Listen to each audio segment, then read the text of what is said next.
Hello. This is Zhenxiang Peng's video presentation. In this presentation, I'm going to talk about IBM logo. I think IBM's logo uses lines and shapes in a unique way. It only consists of 3 letters, but it's very recognizable and memorable because of the strips that go through them. I remember it immediately after I saw it for the first time, so it interested me to find out the magic behind it. I will follow this structure in this presentation. I will talk about the history of the IBM logo and its visual analysis, and the visual analysis part will consist of principles and elements of design, semiotics, and message. International Business Machines Corporation, abbreviated as IBM, is an American multinational technology corporation. When talking about IBM's logo, we are most likely talking about this so-called 8-bar version of it. However, that's not what IBM's logo looked like when the company was founded. IBM's origin can be traced back to the end of the 19th century. For predecessor companies, called the Bundy Manufacturing Company, the Tabulating Machine Company, International Time Recording Company, and the Computing Scale Company of America that later became its build blocks, were found during this era. The International Time Recording Company's logo is a combination of the capital letters of the company's name, ITR, in one row, and CO is below. The Computing Scale Company's logo is more streamlined and has curls. It has the letter C as the outer shape, contains the letter S in the center, and CO on the right side. On June 16, 1911, these 4 companies became a new holding company called the Computing Tabulating Recording Company, CTR. The logo of this new holding company was also based on the company name CTRCO. There is a large T in the foreground and C, R, and CO behind it. The growth and extension of CTR's activities made the old name of the company too limited. On February 14, 1924, CTR's name was formally changed to International Business Machines Corporation. The first logo under the name International Business Machines did not use the company name's abbreviation, but used the company's full name as a basis, arranging the words business and machines written in sans serif font in the form of a globe, and the word international encircling the globe as a wide strip, symbolizing the company's universal coverage. In 1946, IBM simplified its logo and went back to the abbreviation approach. It looks completely different from the previous logo. The globe was replaced with the simple letters IBM in a typeface called Beton Bold, written side by side. In 1956, the logo got another redesign.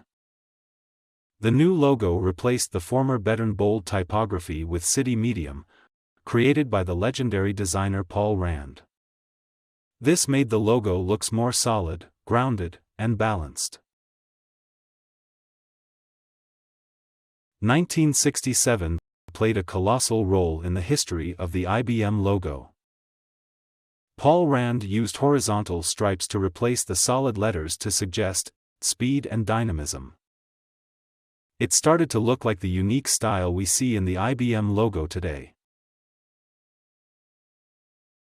In 1972, Paul Rand did a slight redesign for the company.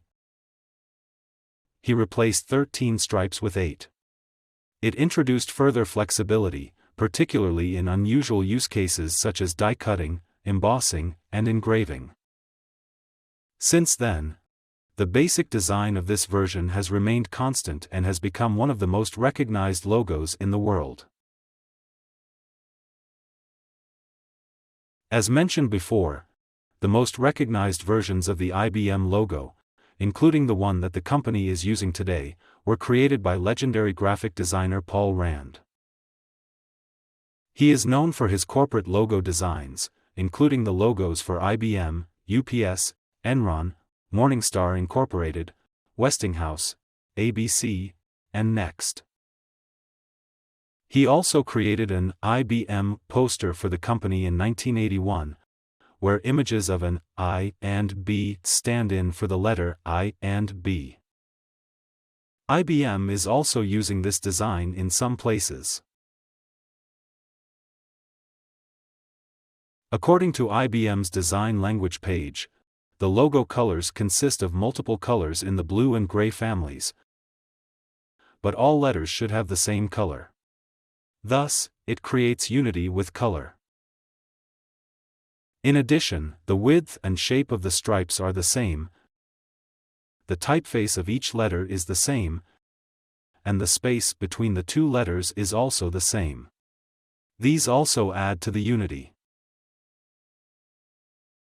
The sizes of the letter I and B combined are almost the same as the letter M. So although it's not strictly symmetrical, the overall shape creates symmetrical balance. The stripe lines also create symmetrical balance on the letters.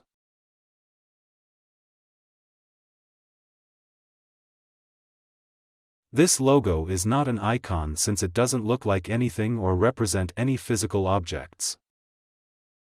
As the logo of IBM, it would most likely appear on IBM's machines, websites, and buildings. So it would be an index of IBM-related products, services, and places. And people would connect this logo with the IBM brand when they see it. So it's also a symbol of the IBM brand. Stripe lines are often related to speed.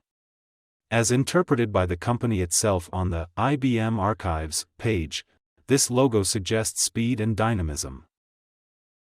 The message it wants to deliver should be declarative and says, "We have speed and dynamism." Analyzing the IBM logo gives us insight into what makes it so successful and impressive, which may benefit us in our own creation.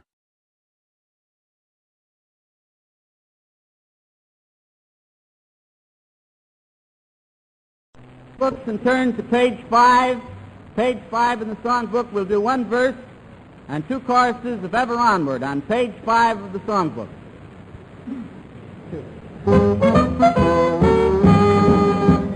There's a thrill in store for all who we're about to toast the corporations and the every land. We're here to cheer each pioneer and also proudly boast of that man of men, our friend and guiding hand. The name of T.J. Watson means the courage not condemned, and we feel honored to be here to help the first chorus. Ever onward, that's the spirit that has brought us fame. We're big but bigger we will be, we can sail for all can see that to serve humanity has been our aim. Our colors now are known in every tone, our reputation sparkles like a gem. We want our way through and new, feel the sure to conquer doom, the ever onward IBM. Second stanza. Ever onward, we're bound for the top to never fall. Right here and now we thankfully pledge sincerest loyalty to the corporation that's the best of all. Our leaders we revere, and while we're here, let's show the world just what we think. Let's sing, men, so let us sing, men, once or twice and sing again, the ever onward IBM.